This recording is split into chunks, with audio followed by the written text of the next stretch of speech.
बच्चों, मैं पहले वीडियो में आप लोगों को ताई का थोड़ा सा व्यक्तित्व की चर्चा किया और लेखिका का परिचय बताया।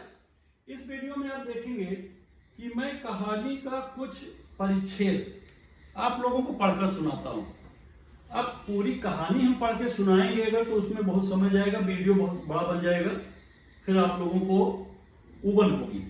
इसके लिए पूरी कहानी आप लोग अपनी पुस्तक से घर में कम से कम 2 बार पढ़िए।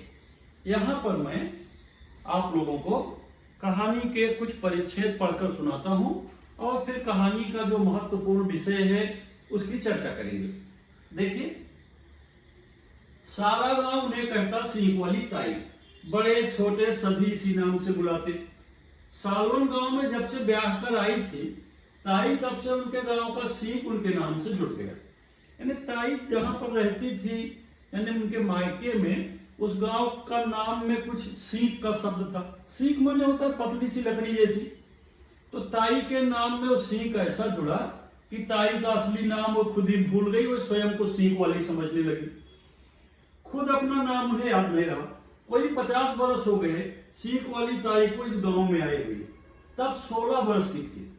अब अंदाज लगी, तब जब आई 16 बरस की युवती थी 16 बरस की, लगभग 50 बरस हो गया, यानी धीरे धीरे 70 वर्ष के लगभग हो रहा है। अब वृद्धावस्था की ओर ताई बढ़ चुकी है, 70 से कुछ ही कम होंगी। इस बीच कौन सा दुख उन्होंने नहीं झेला। पति किशोरीलाल फौज में थे, बड़े दिलेर और खुश मिजाज, हर कोई उनकी तारीफ करता। नई दुल्हन बनकर सालवन गांव में जब आई सीख वाली ताई के वे सबसे खुशियों भरे दिन थे। जब शादी के समय ताई आई, 16 वर्ष की युवती थी, पति किशोरीलाल फौज में थे, घर में सुखद वातावरण था, आनंद का वातावरण था। यह ताई के जीवन का खूब अच्छा खुशियों भरा दिन था। लेकिन ये खुशियां ज्यादा समय तक ताई के जीवन में नहीं रही। थोड़े समय में ये खुशियां चली गई, दुख का पहाड़ उनके ऊपर आ गया। देखें, शादी के 4-5 बरस ही बीते थे कि पति की मृत्यु की खबर आई।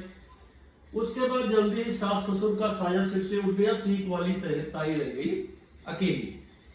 हालांकि अकेले भले हो, दबंग इतनी थी कि मजाल है कि कोई दबा ले या उल्टी सीधी बात कह दे, एक की 4 सुनाती। ताई बड़ी दबंग थी, शरीर से हट्टी कट्टी, और भगवान की कृपा से उनका स्ट्रक्चर यानी उनका बनावट ऐसा था कि उसे देख करके ही लोग डर जाते थे। उनका परिचय नीचे थोड़ा सा भी मैं पढ़ूंगा, उनके व्यक्तित्व की चर्चा करूंगा विद्यार्थियों। पति की मृत्यु, सास ससुर की मृत्यु के बाद जब ताई अकेली रह गई, तो भी क्या मजाल कि गांव का कोई व्यक्ति उन्हें दबाए। अब गांव में रहने वाली एक अकेली स्त्री को तरह तरह की पीड़ाएं भोगनी पड़ सकती हैं। कई लोग कुछ बातें बनाते हैं, मगर ताई ऐसा अपने को सख्त और कठोर बनाकर रखती थी कि किसी की क्या मजाल कि उन्हें कुछ बोल दे, एक की 4 सुनाती। इसलिए आस पड़ोस के लोग उनसे दूर रहते। देखने में अब कैसी थी ताई का जरा परिचय देखिए। खूब लंबी चौड़ी, ऊंची कद काठी वाली थी सीख वाली ताई। सांवला पक्का रंग, चेहरे पर मर्दानापन ऐसा कि दूर से ही देख के लोग डर जाएं। बोली ऐसी सख्त और कड़वी कि जिसे 2-4 खरी खरी सुना दे उसे रात भर नींद ना आए। ऐसा ताई का व्यक्तित्व था। यानी हट्टी कट्टी, लंबी चौड़ी, पक्का काला रंग। यूं कह सकते हैं, हंसी में मैं कह सकता हूं कि ताई को एक तरह से चुड़ैल से कम भी नहीं कह सकते, कि जिसे देखकर बच्चे तो दूर से भयभीत हो जाएं। बच्चों के ऊपर क्या असर था देखिए। सबसे ज्यादा बच्चे डरते थे गांव के। जरा सी बात पर भुड़क देती, कभी सामने वाले मैदान में शोर मचाने पर लाठी ठकठकाती कि बच्चे दूर भागते। कुछ तो उनकी शक्ल देख करके ही उड़न छू हो जाते। ऐसा शक्ल थी उनकी डरावनी, काला लंबा हट्टा कट्टा शरीर, कि बच्चे उड़न छू हो जाते। मुहावरे का प्रयोग किया गया, उड़न छू होना, गायब हो जाना विद्यार्थियों। तो इस तरह से ताई के व्यक्तित्व और कृतित्व की झलक यहाँ पर दिखाई गई है। पूरी कहानी आप लोग पुस्तक से पढ़ेंगे। अब मैं इससे संबंधी और कुछ बातें आपको बता रहा हूं विद्यार्थियों। इस कहानी के जो प्रमुख पात्र हैं, पहले मैं उनकी थोड़ा चर्चा करता हूं। कहानी के प्रमुख पात्र इसमें कौन है? ताई खुद है सीख वाली, नीना है एक लड़की है, नीना की नानी है, गोलू, भीमा आदि इस कहानी के प्रमुख पात्र हैं। गोलू, भीमा, नीना, नानी, ताई ये सब कहानी के प्रमुख पात्र हैं विद्यार्थियों। अब इस पूरी कहानी में जो खास बातें हैं वह यह है कि ताई का कठोर मिजाज। ताई इतनी कठोर और सख्त व्यवहार रखती थी कि बड़े लोग तो उनसे दूर ही रहते थे, बच्चे तो उनको देखकर भागते थे डर के मारे। जबकि ताई किसी का बुरा नहीं करती, किसी को मारती पीटती नहीं, फिर भी बच्चे ताई से चिढ़ते। ताई ने बच्चों को डांट दिया, घुड़की दे दी। इसको लेकर के बच्चे ताई के ऊपर से कुछ कुछ गीत बना देते थे और उस गीत के माध्यम से ताई को चिढ़ाते थे। ताई क्या करती थी, खाना एक ही बार बनाती थी और उसी को दिन भर खाती थी, क्योंकि ताई अकेली रहती थी। तो बच्चे इस बात को देख करके उद्यमी बच्चे जो शरारती थे गाना बना लिए।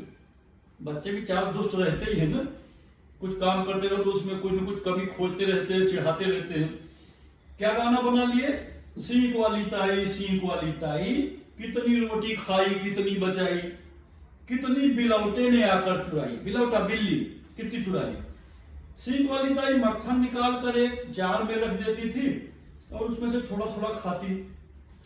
बच्चे इसको लेकर एक गाना बना दिए, सीख वाली ताई, खोल के ढक्कन खिला दे मक्खन, तू पीना छाछ हम खाएं मक्खन।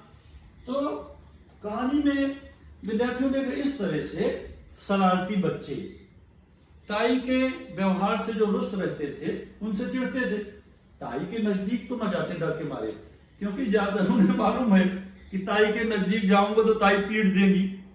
किसी को डरती नहीं ताई, तो बच्चे दूर दूर से ही रहते और अपना इस तरह की कथा सुना करके, खोल के ढक्कन खिला दे मक्खन, कितनी रोटी खाई कितनी बचाई, जैसे गीतों के माध्यम से शरारती बच्चे जो चार दुष्ट थे ताई को चिढ़ाते।